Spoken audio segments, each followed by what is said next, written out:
Let's read it.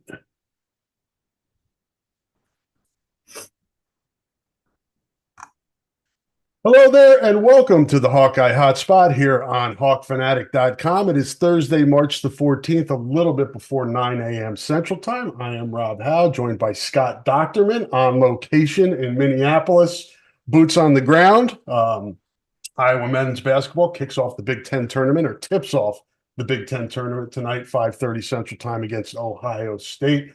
We'll start with that, but we'll also talk women's basketball. Obviously, Hawks are rolling right now and rolling on the recruiting trail as well. And we'll talk about that. Wrestling seeds have come out for the national tournament. Iowa baseball has had 4 games, I think, since we last talked, and has a home stand this weekend against Scott's alma mater, Western Illinois. And then they get baseball, the Big Ten season rolling next week. So plenty to talk about here. We're probably going to keep this a little shorter than normal today. Scott's got a lot on his plate up in Minneapolis beyond basketball.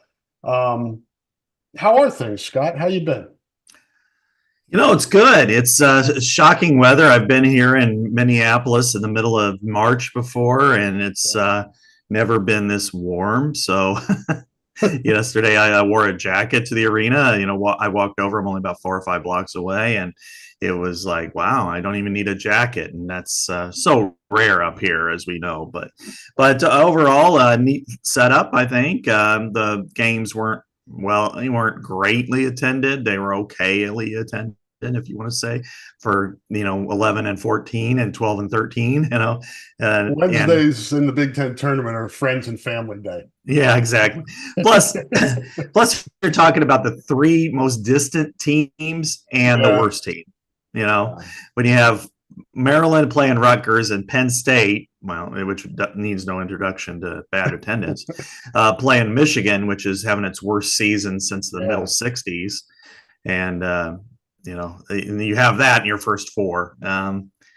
Today should be a much better game. I mean, right off the bat, you've got Minnesota playing. So I imagine there'll be a little bit of a crowd for them against Michigan State. And then, of course, early evening, we've got the Hawkeyes and the Buckeyes. Yeah, by the weekend, maybe they can catch up to the women's attendance from up there last week. I don't think they will. I think that one is unless Minnesota makes a run. If Minnesota makes it to the weekend, they got a shot. Yeah, well, the women's did. All the seats were filled with the men. With the women, at least they paid for them. So I don't see that happening. But I kind of joked a few times this week. When you'd watch the telecast from the women's games, and wow, this has been sold out. This is great. This has been great. Like, it's one team. One team's fans that have done this. I mean, if Iowa was a 5 seed, and do you think you'd get half the crowd that you got? But then again, it doesn't matter when you've got Superwoman out there, and you've got and she's a phenom that people want to see her, no matter if they're wearing black and gold or maroon and gold like they do up here. Yeah, and if you're if you're of the belief that the rising tide lifts all boats, she's left in a shitload of boats, not only in the Big Ten, but nationally. When you look at just attendance numbers and TV numbers, it's awesome. It's awesome to see. We've talked about it before, Scott. We've been around and doing this for a long time. Talked about the curtains being lowered at Carver Hawkeye Arena. To think about where things are today with women's basketball is it's awesome. It's amazing. It's awesome. You've got, big Iowa basketball fans in your household. I have them here. It's great to see. No question. And when you look at the landscape nationally, the names are much more recognizable in women's basketball right now than men's. Yep. The ratings will show that people will be tuned in to a ton of women's games. The general interest with the men's will be there, the bracket and everything, but people are going to struggle to remember names of some of these players. Whereas when you've got Angel Reese and you've got Juju Watkins, who's become a household name at a very young age, and Hidalgo, over at Notre Dame, and Paige Buchers, and all the attention at South Carolina, and then what they've did the other day, and then Kim Mulkey's comments multiple times, which is just, there's a phrase for that, and I won't utter it, but it rhymes with a rat, but and it's crazy. But when you've got all of that, it's interesting, if nothing else. And of course, you've got Caitlin Clark, who we've seen up close, but every time you go places, you're just astounded.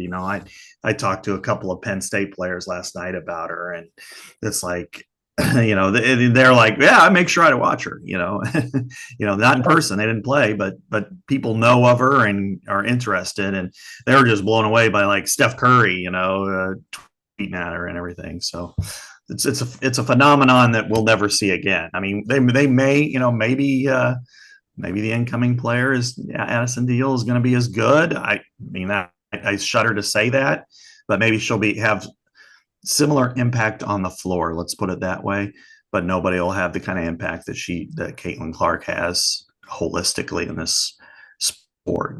I've never seen anything like it, and I never will again. It's kind of like the Michael Jordan effect, and Kobe came after that, and he's ultra popular, and LeBron's ultra popular, but they're not Jordan. Yeah. That's just, maybe we could sit and debate whether or not they're better players than Michael was. Those arguments go on forever, at the bar, and nobody actually wins those arguments because they're all great players, and it's debatable. But there's something to be said for, I don't know if pioneer is the right word, but just the person that kind of lifts an entire sport, Tiger Woods, things like that. Those are tough to replicate, especially in a short amount of time. It would take probably a really long time for that to happen again. And you raise your sport to a certain level, who's going to come along and take it even higher than what Caitlin and Michael did, and Tiger. Yeah, and I don't see it. We haven't seen it in the NBA is popular, no question. With LeBron, it's been, he's arguably 1A/1B, greatest player of all time, and we can have that debate. I don't really care to have it, but I've had it with my nephews before. But it's not more popular than it was in the 90s. And when you take it from, Larry and Bird and Magic, they saved it. Yeah. They saved the league. They put it on a primetime stage, and then Jordan ran with it. And in an Iowa comparison, Megan Gustafson is kind of the Bird and Magic, and then Caitlin is the Jordan. I mean, Megan Gustafson, and it was popular before. I mean, but it wasn't like it was with Megan. I mean, and if there's one thing that kind of gets lost in this is her impact. I think Megan Gustafson was just a phenomenal player, and we always everybody throws out the qualifier, even better person. She is. So there's no question. And, and to watch all these little girls with headbands on, trying to get her autograph was really special. But Caitlin's taken it so far beyond even what Megan did. And Megan recognizes that, and she's very proud of it. And that's kind of the way it is now, that if Juju Watkins takes the baton and is the next big thing, and then Addison Deal does the same thing at Iowa and all that, then they can thank her for elevating the sport and putting it in such a light that you can't ignore it. Like, today, I got, the alley tip-off is adding, going back. Iowa's going back to Charlotte, and they're playing Virginia Tech next year. And it's a part of a doubleheader this time with South Carolina and NC State. So women's basketball now is at the forefront of, it's not just a niche sport for certain fans. It's popular. It's in the mainstream, and Caitlin Clark is the reason for it. And we had planned to open this podcast with talking about men's basketball, but it's just kind of, this is what happens pretty much weekly here, whether we plan it or not. It is the story. Caitlin Clark and Iowa women's basketball is the story, not just for us, but nationally in sports right now. You talk about March Madness. They are the most popular. They will be the most popular watch this month. It's going to be that way. And obviously the men's tournament has a, potential to be really good this year. There's a lot of parity in the sport. As Scott mentioned, there aren't as many star caliber players around the country in men's basketball. There's not, you're not talking about, Angel Reese and Paige Beckers and Caitlin Clark. And you can go down the list of women's players that people know, and you'd be hard pressed to match it with a men's list. Mm-hmm. So that kind of gives you an indication there. So we'll stick with this talk and go back briefly, or we won't go too deep into what happened last week in Minneapolis, because you guys have all seen it and it's been written about and talked about. But just to share our thoughts, it's just kind of what we've talked about so far in this conversation is adding to her legend. And she added to it last week when Iowa was in a position down 8 late in the game.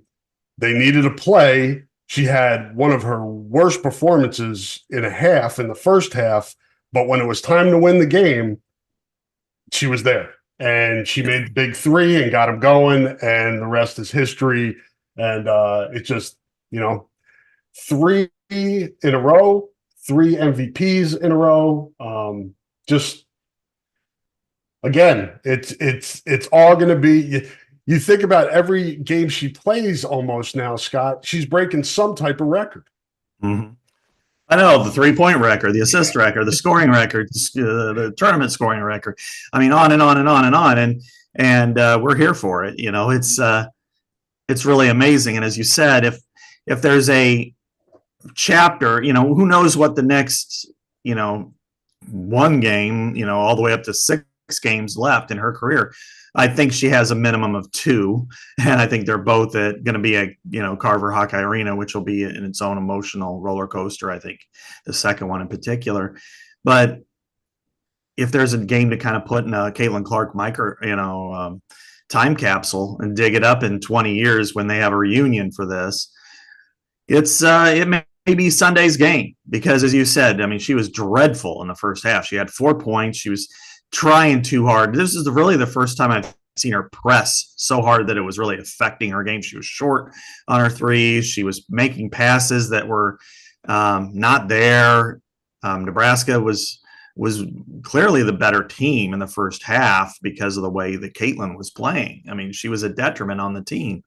And then, like superstars do, like great players do, she came on strong in the second half and in overtime. 30 points, 30 out of 34 points came after halftime. That's saying so. That's doing something. And the way she played. And then you look at, by and large, what's also interesting to me is nationally, it's all about Caitlin Clark. Everybody in Iowa respects Caitlin Clark as the best player in Iowa history and the best player on this team.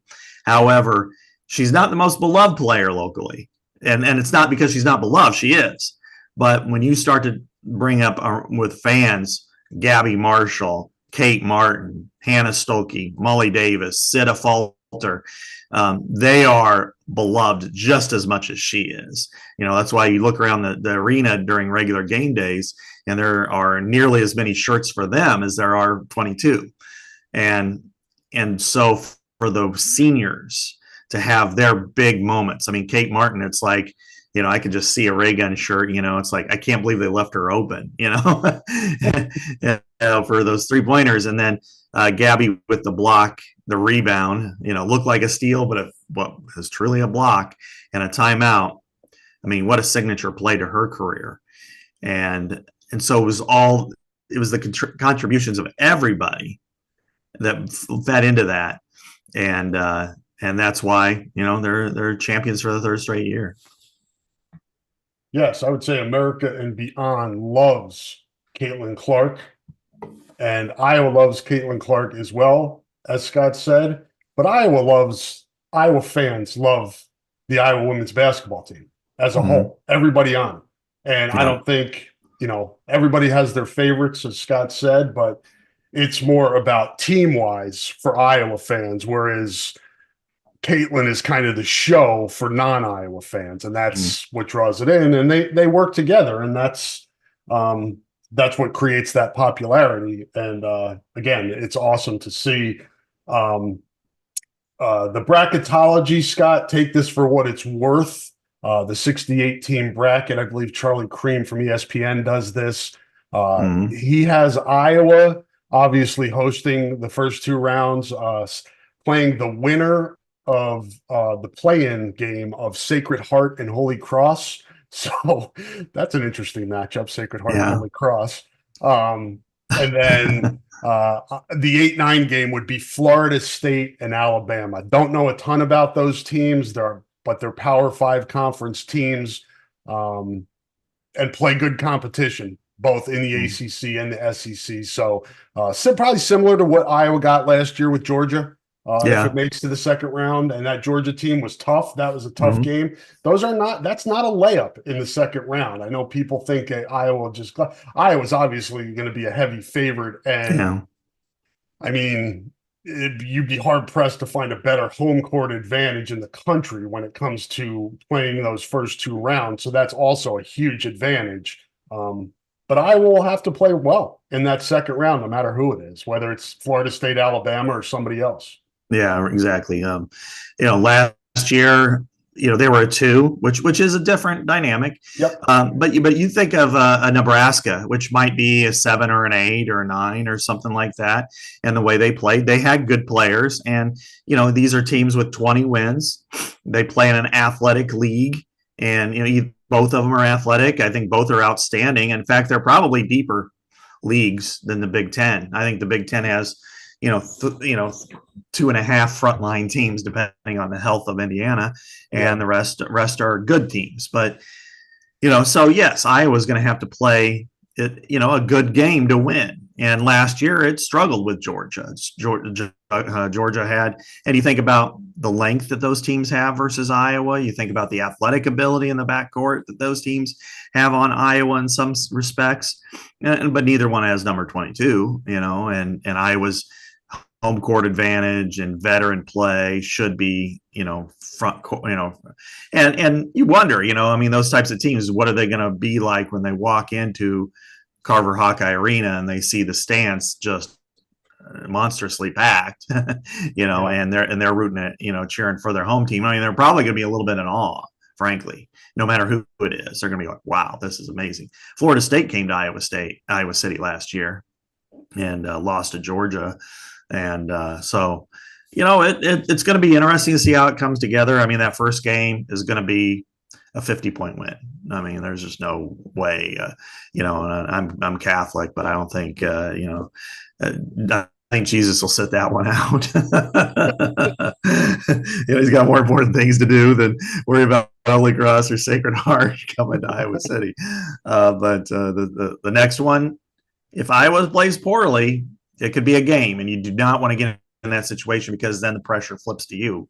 And Iowa's been able to weather that all year long, and I guarantee that ESPN would say, let's keep this train going, because one thing we do know is what are the most advantageous TV spots. Iowa's getting them. I mean, because the world wants to see Caitlin Clark play. So is that Sunday afternoon? Is that the best time? That's what they'll get. Is it Friday afternoon, Friday evening, head to head with the men? It'll be the same way. So my guess is it's going to be a Friday, Sunday, because I think that's when the better ratings are. But ESPN will do what it thinks is best. It'll be fun, though. Yeah, it'll be interesting to see whether they send them east or west with this format that they have for the women's tournament, whether it'll be Albany or Portland. My guess is, and I haven't dug into this very deeply, that Albany's probably the easier trip for Iowa fans, at least from coming out here, but neither will be easy. You're talking obviously plane flights, unless you're really into driving a long distance. And then again, wherever she goes is going to raise the level of interest and the level of ticket prices and hotels and all of that stuff. So I would recommend, I think when they release the bracket this Sunday, Scott, they'll indicate who goes where. they don't wait till after the first two rounds to earmark where the teams will go for the Sweet 16. So I would recommend Sunday when that bracket comes out, if you're interested in going, to set up your travel plans immediately after the bracket is released. Yeah, I know there have been some people who have booked rooms in both Portland and Albany. Yep. Already, obviously you can cancel them, but they've done that just based on which one they think they'll get to. And, this does speak though to the NCAA. I understand going to two sites. That's smart. That's, you're limiting overhead, you're, keeping your resources tight. That's smart planning, I think, by the NCAA. Albany and Portland are not the smartest choices. I mean, come on, it's hard to get to those places. And if you're a Midwestern team, for instance, if you're, now I don't expect them to just completely cater to Iowa, but why not have these at a hub city? How about Denver? Denver, Phoenix, Atlanta, Indianapolis, Chicago, cities that people go to on a consistent basis. Kansas City, and not just because that's drivable, but because when you get in an airplane, it's not hard to get there, and it's not going to cost you $950 a ticket to get there, or 3 connecting flights. Albany, New York, that to me, that's like for the men's tournament, that's okay for a first round type of thing, even though that's difficult. But that's like the equivalent of Spokane, which, by the way, next year is a Sweet 16 site for an Elite 8 site for the women. But it's just insane to get there, and I don't know what they got and have done. It's just, again, Atlanta, Phoenix, Denver, Kansas City, Chicago, Indianapolis, Minneapolis, St. Louis, Milwaukee. I mean, you could go on and on. Pittsburgh, there are a lot of cities that make a lot more sense than Portland and Albany. Yeah. I mean, I would say if you take the Midwest out of it, so it's not provincial, something like Atlanta, Phoenix, or Dallas would be the smart way to go, because big airports can accommodate a lot of people, a lot of hotels, but again, the NCAA is the NCAA, and we've seen they haven't been the smartest organization or the most efficiently run in the world. And at least for this year, you've got the Caitlin Clark effect. So either Albany or Portland's going to be jamming. And then South Carolina has a great following as well. So maybe you split those two teams up. One goes one way, one goes the other. I would think South Carolina would get Albany because it's probably, because of geographically, but who knows? We'll see how that plays out. But it's interesting too. You wonder, Scott, just the setup. Iowa now has a long layoff after really playing well towards the end of the season. You hope that you get the positive effect of that, which is resting and getting yourself healthy again. Because, they all play. Molly Davis is obviously a big key to that, giving her some extra time to get healthy. But just everybody, your body's worn down from however many months that is of getting, going out and playing 2 games a week, 3 games a week, things like that. So hopefully they can continue. And it helps, as we said, that you're probably going to get a team that you're going to really have to be terrible to lose to in the first round. Just play your worst game ever. And then they have to play well. And then kind of you can settle in a little bit for that second round game.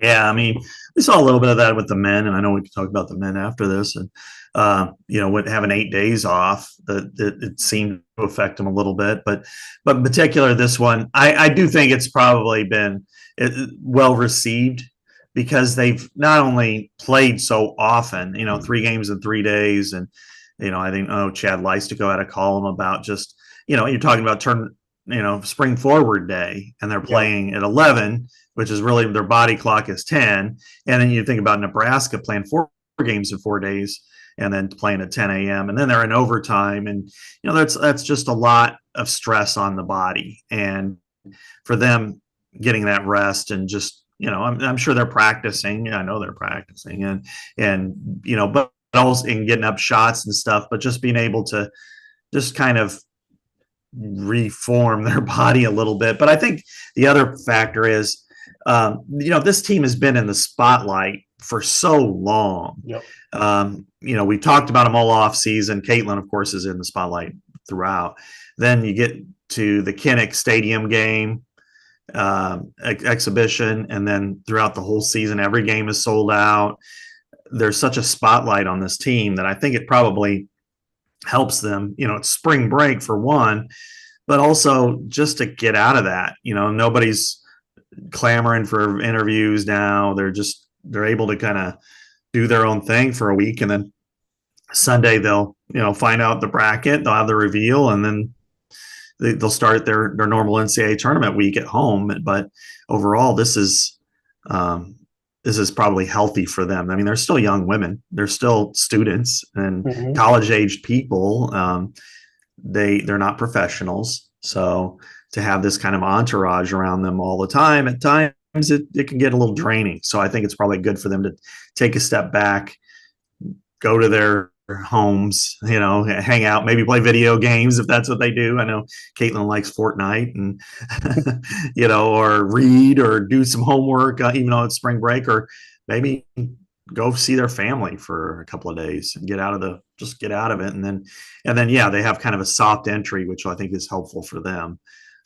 Because we did see after Michigan, I kind of thought the same thing, and then they went to Indiana, and Indiana was ready for them. So, it's better not to play in Indiana, let's say, right off the bat. Yes, and it's spring break around here this week, so they not only do they get a break from competition, but they also get a break from school this week and can clear their minds and get ready for what they hope is one step farther than they went last year, which would be a national championship. Probably a good time to take a little break here and hear from some of our sponsors. The first being Systems Unlimited. And support for this podcast comes from Systems Unlimited, celebrating 50 years of providing services to people living with disabilities and mental health needs throughout East Central Iowa. A list of their services and upcoming events can be found at sui.org. That is sui.org. Thank you to Systems Unlimited for the support of our podcasts here on the Hawk Fanatic feed and the great work that they're doing in the community for over half a century. We're going to hear from a few more sponsors now. Scott and I will be back shortly on the other side. Hang in there.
Mm-hmm.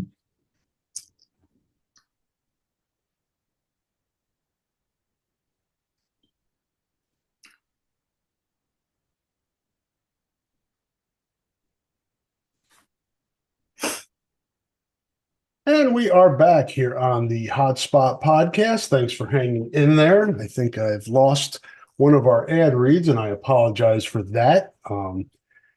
It is from Chad Birch at State Farm, and I'm disappointed in myself for losing that somehow. I don't know what I did with it. But anyway, check out Chad Birch right here in Iowa City for your insurance needs at State Farm. We are sponsored by State Farm, as is Caitlin Clark, tying this all together nicely. So check out Chad Birch, State Farm. Scott,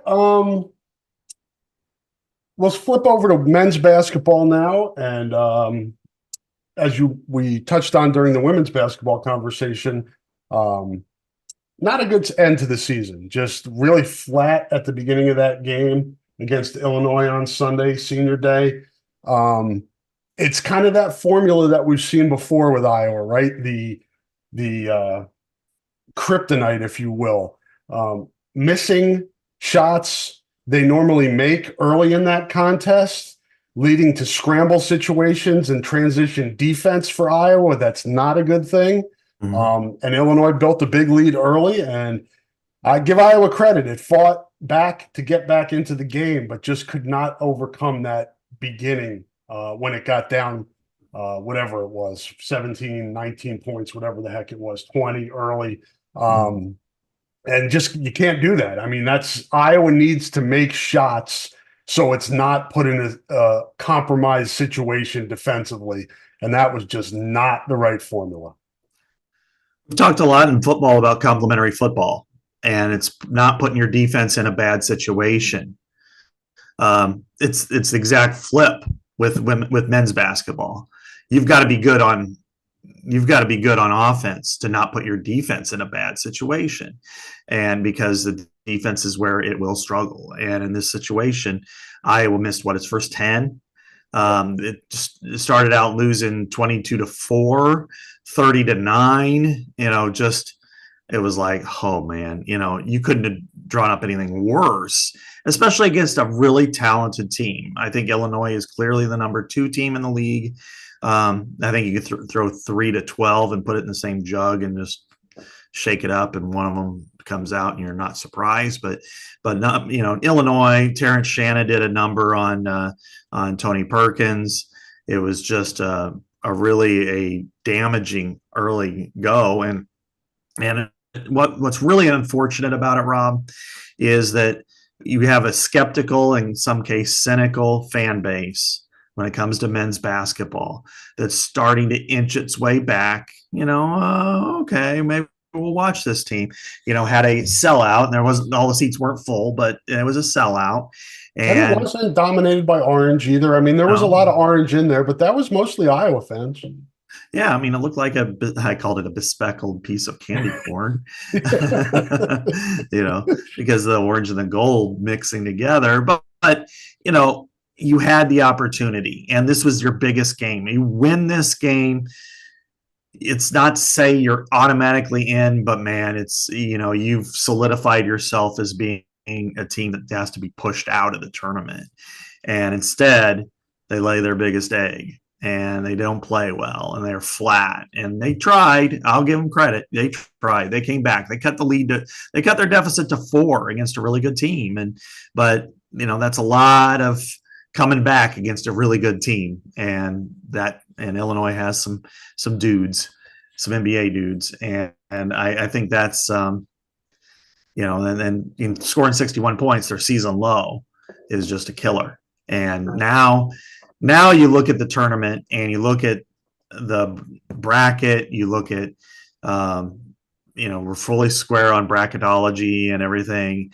Iowa is on the outside, no question. And wrong side of the bubble. Yeah. And there are teams that can take a spot this weekend in some of these tournaments. I mean, like Dayton in the A10, they're in no matter what. But if the mighty Richmond Spiders go and upset them, then they're in too. And then that takes a bubble spot. And so Iowa has to do some work. And I think, I think 2 wins are going to have to be the mandate to get there. And I don't know if this team has 2 wins in it. I'll say that and then flip it around. And because I wrote a column that wasn't real well received, that this might be Fran's best coaching job. And this team has fought back from a lot of adversity. So it's potentially able to come back, play well multiple times. But you're asking a lot out of yourself when you put yourself in that situation. Yeah, one of the, again, that game couldn't have started any worse for Iowa the other day on Sunday, because you finally get your arena full and people coming out and, investing. And then they're sitting on their hands. There's nothing they can cheer for, a good portion of that first half. And then it's hard to get them back in. I mean, they did once Iowa got back in the game, but it almost took away that home court advantage the way they started. And it's just unfortunate. It's almost like Murphy's Law when it comes to men's basketball. And it's been that way now for, quarter century or more. And it's unfortunate. I'm working on a column as well, just kind of about the state of men's basketball and kind of some things that I think need to happen for it to maximize its potential. Hopefully we'll have that done either today or tomorrow. But in terms of this tournament, Scott, I'm with you. I think it's a minimum of 2 wins. And you may have to win in the semifinals too. We'll have, because it's not a vacuum, right? As you said, Drake beats Indiana State. Now Indiana State's an at-large possibility. Right. The Richmond Dayton situation. There's more of those around the country too that affect how many teams get in. So the only thing Iowa can control is winning games this week, and that starts tonight with an Ohio State team that's as hot as it. Again, Murphy's Law, as hot as any team in the Big Ten, has won 4 in a row, 5 of 6. It almost seemed like the coaching change ignited something in Columbus, but they come in here playing really good basketball, and Iowa's coming off a tough loss, but Iowa has also played well for the most part down the stretch. So Ohio State's favored in this game, which gives you an indication of what the odds makers think. Yeah, I mean, the Hawkeyes, we were talking a couple weeks ago before the Wisconsin game, Rob, and it was basically that this team blew its chance, by going win one, lose one, lose twice to Maryland, lose to Penn State, lose to Indiana, all teams in their neck of the woods. Yeah, that one. That losses. Yeah, when you're way back when with them, but overall, when you come back and you see, but then the way they finished, when you look strictly at the numbers, it's a great finish because 5 out of the 6 opponents are NCAA guys. Wisconsin, Michigan State, Illinois twice, Northwestern on the road. Penn State's the only other one, and Penn State's not a horrible team. They're, they won last night, which everybody else should too. But they put themselves in that position, and now they're in a same type of situation where they're playing a very hot Ohio State team that they beat by 2 when Ohio State was reeling at home. And now here it's a 50-50 game, no question. And then you look at, potential to play Illinois tomorrow again for the 3rd time in 3 weeks. And Illinois is not a great matchup for them. I'd go so far as to say it's a bad matchup. Yeah, right. The length and the bodies they have up front, it's just not good. Yeah, you look at those 2 teams, and I really got a glimpse of it, and especially with Shannon's a different athlete altogether. Yep. But when you look at them and you're like, one side looks like dudes, like okay, they've got great bodies for basketball. The other side looks like, hey, we're out here kicking ass, trying hard type of thing, And I'm not saying that Iowa's that kind of a team because they've had great players over the years and they, have good players now, but it just it looks like a physical mismatch with Illinois. And I think with Ohio State, it's got that similar potential. Yeah. Because they've got dudes who just didn't play very well together. And then their coach, they quit buying in with Chris Holtman. And now they're nothing to lose. Well, then they go out and hit a 3-quarter, hit an awesome 3-pointer to beat Michigan State, and they upset Purdue, and it's like, this is kind of fun. Let's just keep playing, and then they've had a great stretch, and then now they actually have a better record than Iowa does overall. They have a better net than Iowa does overall. They're favored to win. They're a 10 seed, but if they win twice, they might get to the tournament. They probably should get to the tournament. So this is an elimination game, no question, for the NCAA tournament. And I think it's going to be really – Iowa's going to have to play really good basketball to win. It can because, and the adversity they faced all year, and to come back and play the way they have, it's very impressive. But that doesn't guarantee anything when it comes to the NCAA. I mean, it very well could be hosting another game at Carver next week. Yes, it could. And that could be early in the week leading up to the women's tournament. So it could be a busy week in Carver Hawkeye Arena.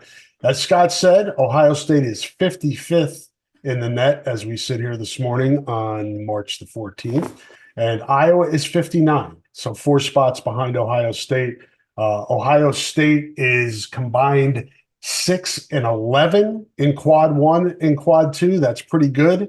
Iowa is 8-12 in quad 1 and quad 2. So very comparable, Scott, very comparable. And if you go down and look kind of at, some statistics, and I like to look at the Big Ten statistics as opposed to the whole season, just because I think it's a better comparison. Ohio State struggles a little bit in 3-point defense. So that's an area where Iowa might be able to gain an advantage. On the other side, Ohio State's a better rebounding team than Iowa, and that's going to be a component of Iowa's defense that's going to be important. Rebounding on the defensive end and not giving Ohio State extra shots. Yeah, and it's also going to be a component on the offensive end, and that was deadly the other day. As Fran mentioned, if there was one area that he was really pissed about, it was they missed 42 shots and they got a total of 3 offensive rebounds, and one was like a bounce off the Illinois player out of bounds. So this is dreadful. But I went through kind of this full list earlier in the week, and obviously the numbers have changed a little bit from everything from quad 1s to Ken Palm to net to records. And I looked at it as, and this is again before we get into bid stealers, like the American Conference, the A10 or somebody like that. But I saw it as like 16 teams for 6 spots, and again, this doesn't happen, as you said, in a vacuum. You've got teams like Pittsburgh and Wake Forest playing head to head, I think today. Yep. And it's the same type of scenario as Ohio State, Iowa. I think Lombardi said that Wake Pittsburgh game is not a play-in game, but it's a play-out game. Whoever loses that Wake Forest Pitt game is probably out. But similar to what we're talking about with like Iowa and Ohio State, it's just there's a lot of other moving parts. So obviously, whoever loses the Iowa Ohio State game today is out, just like whoever loses the Wake Pittsburgh game. Yeah, exactly. And then you've got, some other teams in there, a Seton Hall, a Virginia Tech, a USF, which has a great record and was leading the American all year, but also has a really high, it's like high cholesterol for a 45-year-old guy. They've got like really high net. So they're capable of winning their tournament, then the Big East has some teams that, you're just like, what the hell? And then, like Cincinnati winning last night. And and they're a team that, you look at the regular season and you're like, they shouldn't even be there. But, that's what happens with the net. I'm not a big fan of the net. I was thrilled, in fact, to see Villanova fall to 40 because I'm like, what does Villanova have to do to fall? They suck. They've been terrible all year, and they barely lose to DePaul, who hadn't won a Big East game all year, and they should have lost. And yet it's like they can't, it's the same way. They're done today. They've got Marquette. Yeah. And, they should be in the NIT. I don't see any, if they get in the NCAA, I'm just like, this system is broken. And it's not because I think Iowa needs to get in over them. It's just, how do you allow that to happen? Scott, Michigan State is 23. Right. That is insanity. I don't get that at all. You can do all your analytics and squash all your numbers.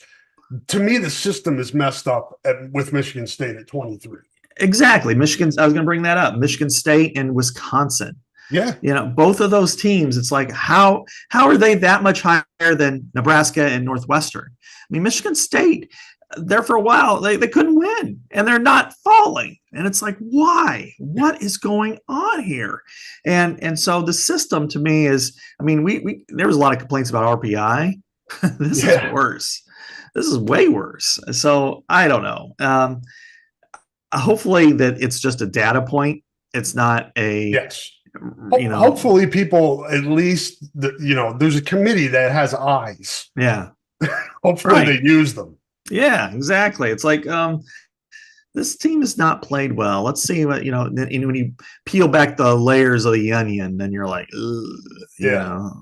And I'm not saying Michigan State shouldn't be in, but they shouldn't be a 23, which would equate them to what, a 6 seed. It's You know, insane. they should be a play-in type of team, or something close to that. So, but who knows? Next year or the year after, we might be at 76 teams, Rob. So, and that. I don't have a beef with them expanding it a little bit. What is it?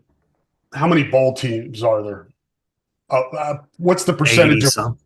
yeah, out of 130? Mm-hmm. And you've got what, 68 out of what, 350-ish D1 teams. So, and I know there's FCS and FBS it's apples to oranges a little bit in comparison wise, but I'd be fine. I mean, we get to this point, Scott, on Selection Sunday, and people are like, if you can't make the 68, there are some teams that could do some damage in the tournament from maybe 69 to 80 in that range. And, maybe Iowa and Ohio State are two of those teams that won't get in. Yeah, and this is not the best 68 teams in the country. There's no question. These are, there's 36 at-larges and 32 automatics. Mm-hmm. And when you start to go with, what Montana State won, I think last night beat Montana, and they're now like 17-17. They're destined for Dayton. And I like that. I don't want that to go away at all. I love those conference tournament automatic bids. And I also don't have a problem with, hey, there's 32 teams that go to the NIT. Mm-hmm. And the NIT, to me, is the Music City Bowl and those types of things. That's fine too. And then there's like the CBI. In fact, I'd be more in favor of bulking up lower level term. And I know in the future, I think Fox is going to have its own little consolation tournament for teams like Big Ten teams and what have you. And I don't have a problem with teams playing. It's kind of the same discussion with football. It's like, well, why do you care if the Camilla Bowl has a 6-6 Eastern Michigan against 6-6 South Alabama team? It's just more football, and if you don't care, don't watch. I'm kind of the same way with basketball. Now I'm not going to watch, but more teams, whatever. The NCAA tournament, I don't want to see it go to 96 at all. That seems like a lot. Because what is the single most greatest factor of this whole thing? The bracket. That people talk about the bracket, that people around the office, people and your friends and your family, your wives, your kids get into it. People who don't haven't watched a second of basketball all year. My wife won it one year because she picked Maryland and with like Juan Dixon and those guys. And she's like, I've heard you mention this before, and my wife won that tournament too. She won the pool at the Press Citizen that year. Yeah, Maryland won it. Yeah, exactly. It's like, oh, well, I like the name of Maryland. My name's Meredith. Just stupid things like that. And whereas we're overanalyzing this 5-12 matchup, going, well, I could see it if this happens and if this happens, and so it's an equalizer across the board. Yep. That's what makes this fun. If you go to 96, that's too many teams for people in the bracket. They're like, I'm not going to do it. And ultimately, to me at that point, it's like, well, why don't you just go to like 256 and have district and regional sites and make it almost like high school tournaments, and then cut it from there, which I would be like, that's not a bad idea. But even so, I hope they don't bulk it up too much and slaughter it, because it is still, an interesting thing. And of course, the gamblers are loving it as well. But I'm with you with like, let's take a team like Indiana State. Has been an awesome team, great season, loses a heartbreaker to Drake, who's also been a very good team all year long. I want to see those teams in the tournament. They deserve it. If that's to Iowa's detriment, that's to Iowa's detriment. Iowa had all kinds of opportunities, to get there, and take your pick for any of these teams on the bubble. They're in the same boat. But I'm not also one to advocate and force G5 mid majors or low majors in there. But I think that when a team earns it, then they deserve at least that opportunity. Because I think Indiana State is a team that can get to the Sweet 16. I think they're a team that can, if they're a 10 seed, yeah, they could win the 10-7, and then they have a chance to upset the 2. If Indiana State's playing Illinois, you can't tell me that you'd automatically say, "Oh, Illinois will kill them." We've seen Illinois, crap the bed so many times historically that, I'd probably pick against them, frankly, even though they're more talented. So I don't know. That's what makes the tournament special to me. Yeah, Indiana State 27th in the net as of today, and our old friend at Nevada is 30th in the net ranking. So, yeah. Imagine Nevada, Iowa, and Dayton. Yeah, I think there'd be some interest in that. Yeah, from the old dudes component.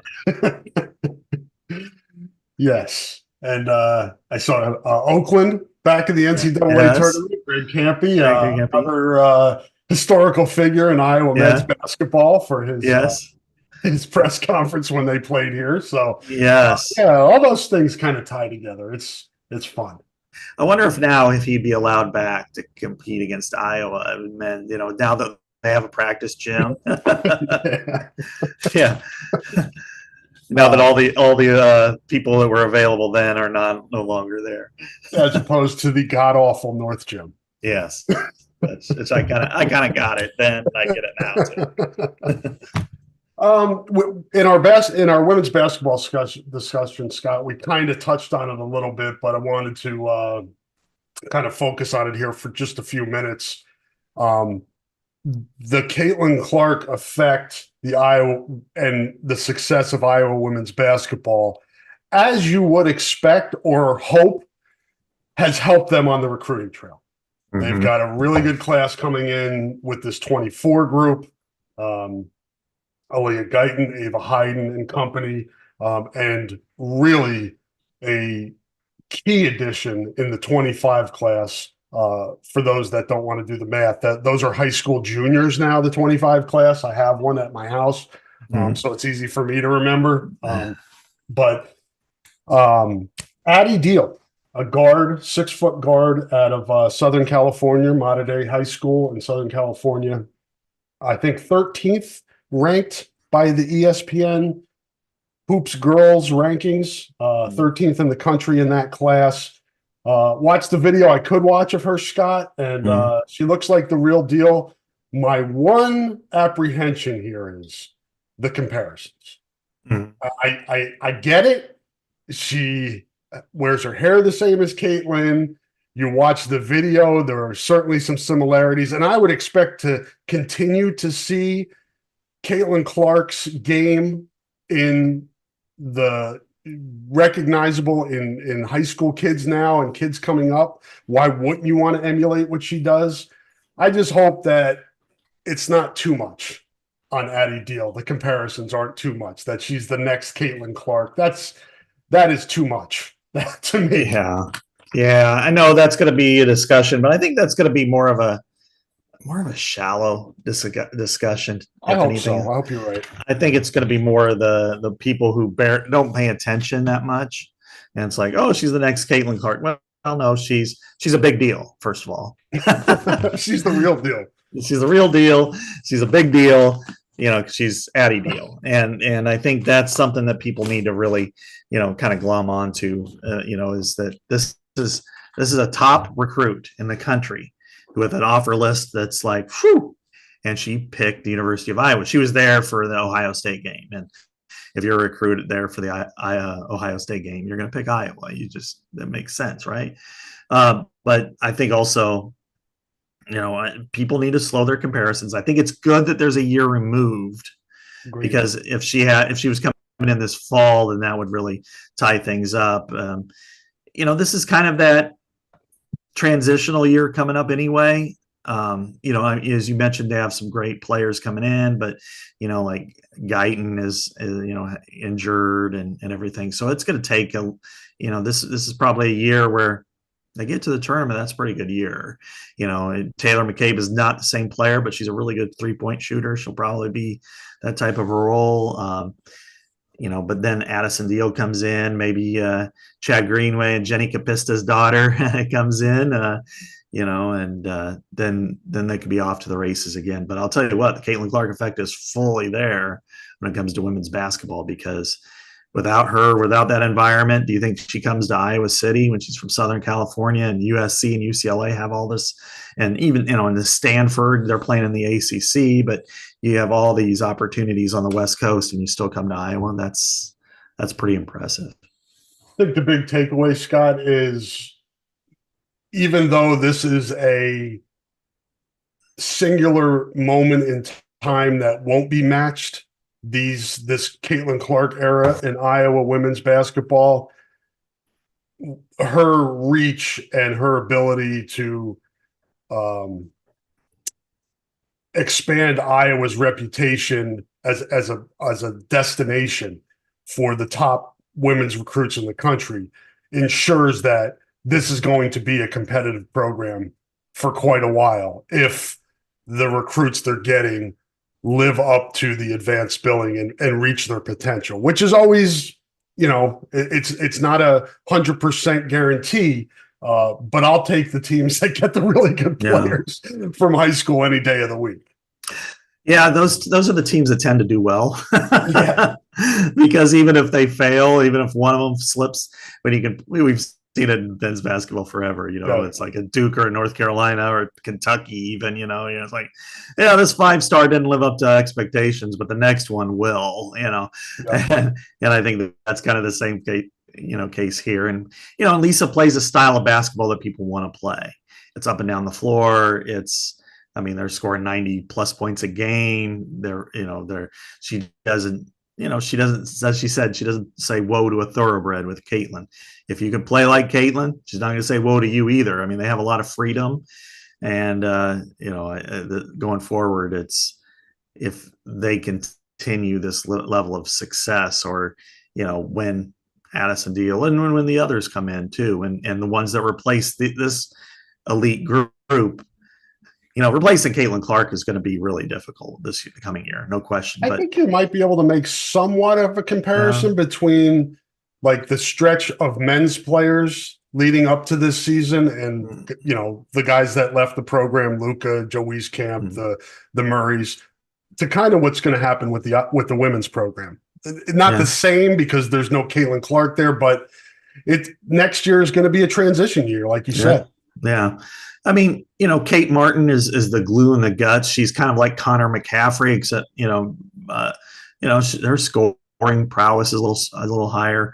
But when you bring back Sidel Falter and you bring back, I think again, Taylor, is going to come in and do great things, and Kylie Feuerbach is a pretty good player. She's going to do a lot of what Gabby Marshall did, and so I think there's some nice comparisons. There's going to, Hannah Stolke.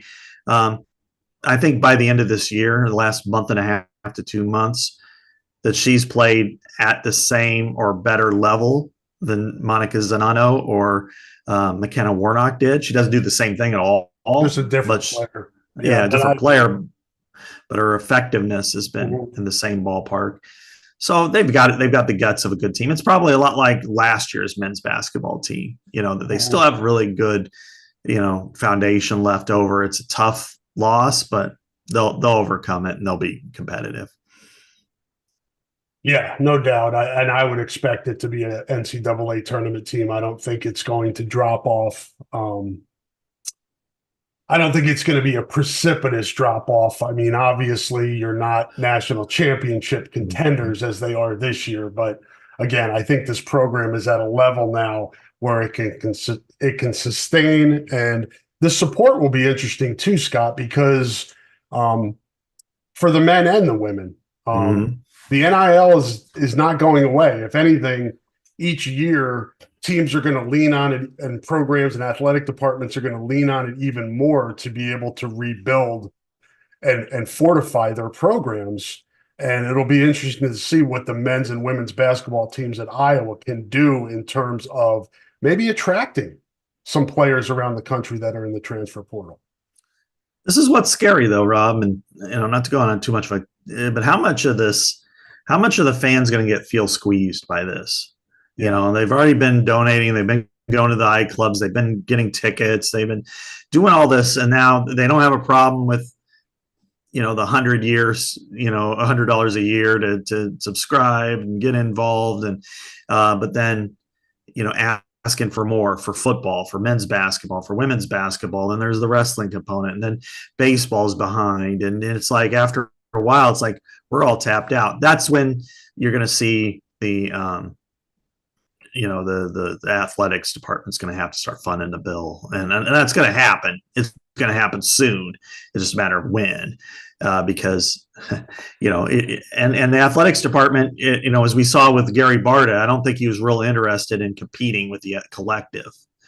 But Beth, you shouldn't compete with the collective. You should work with the collective, Gary. Right. But the people who donate to one, he seemed to want to just, keep things the way they were, as opposed to, I think Beth is a little more open on this and more willing to say, let's keep, let's share. Yeah.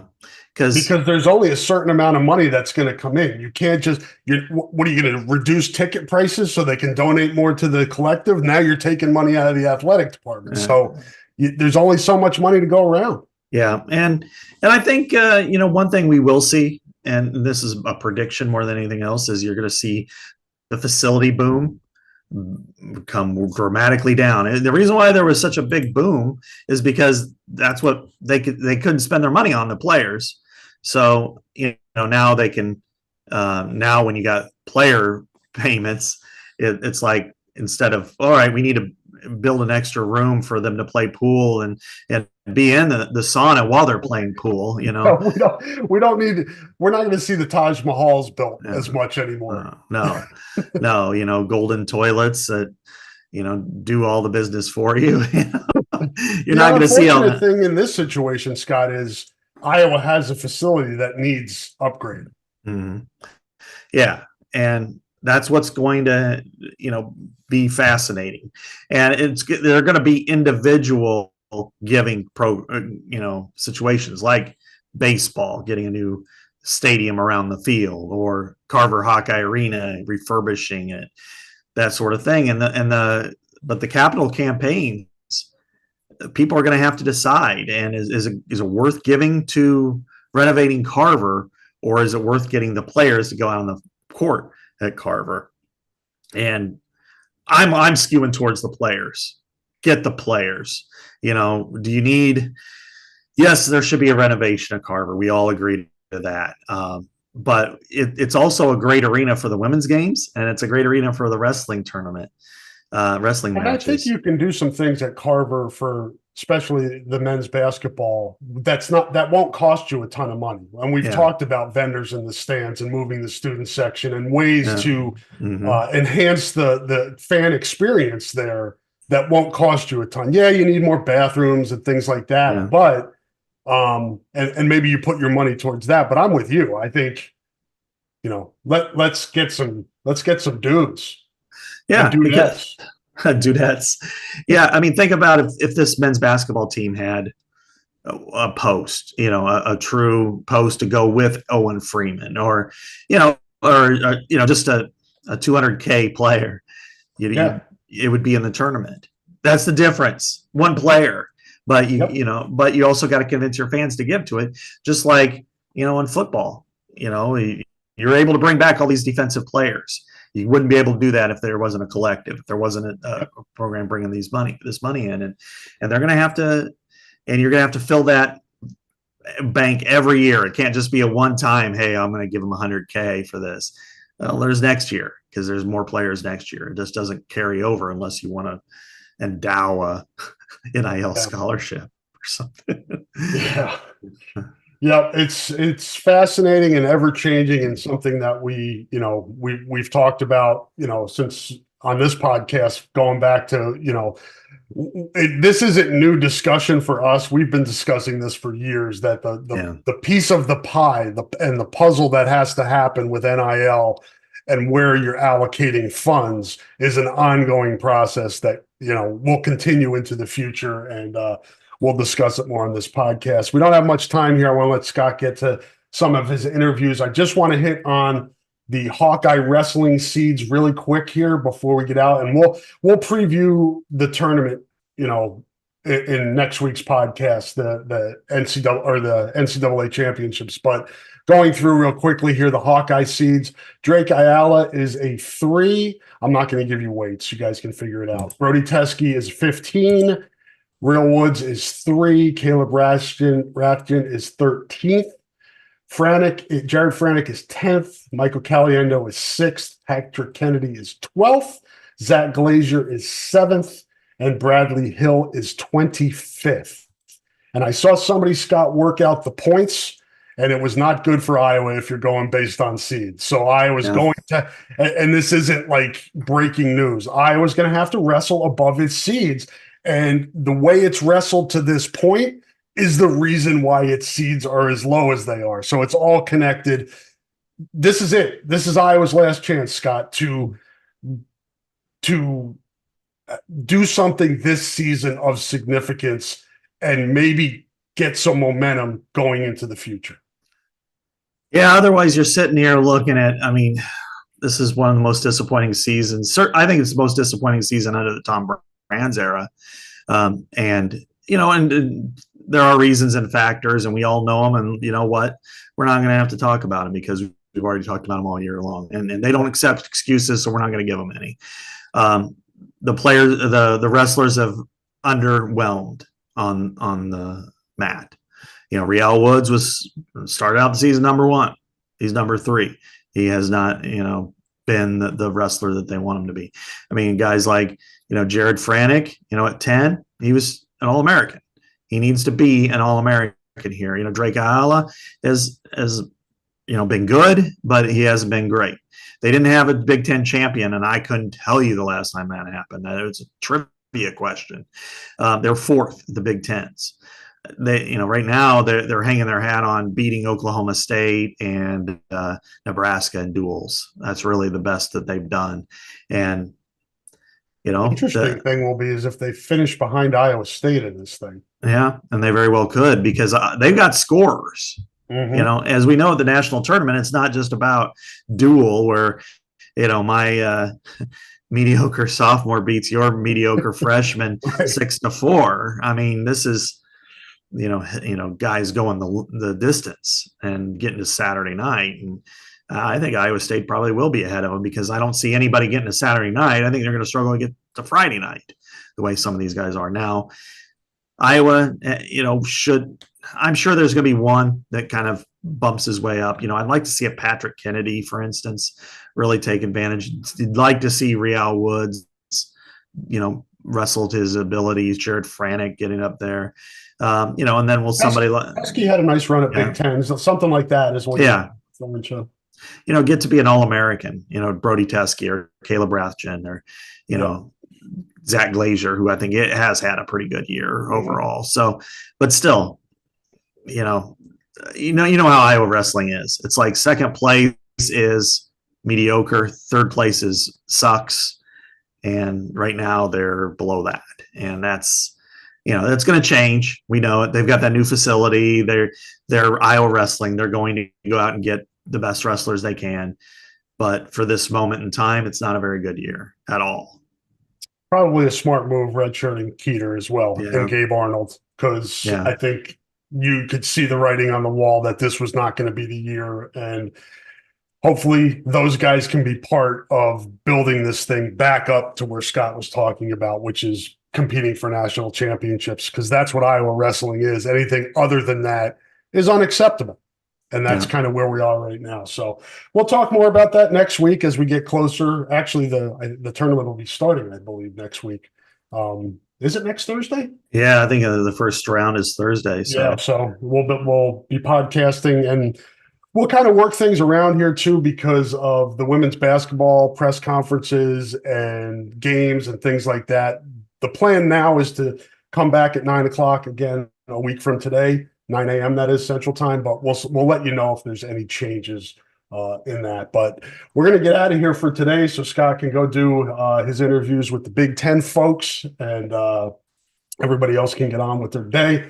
And we'll be back to talk to you next Thursday. Thank you so much to everybody for listening. You folks on the YouTube, you guys that aren't on the YouTube and are listening to this in podcast form, all you folks, appreciate it. If you could give us likes and favorites and all that other stuff that helps give us more exposure, that would be great. Get more advertising, all that stuff.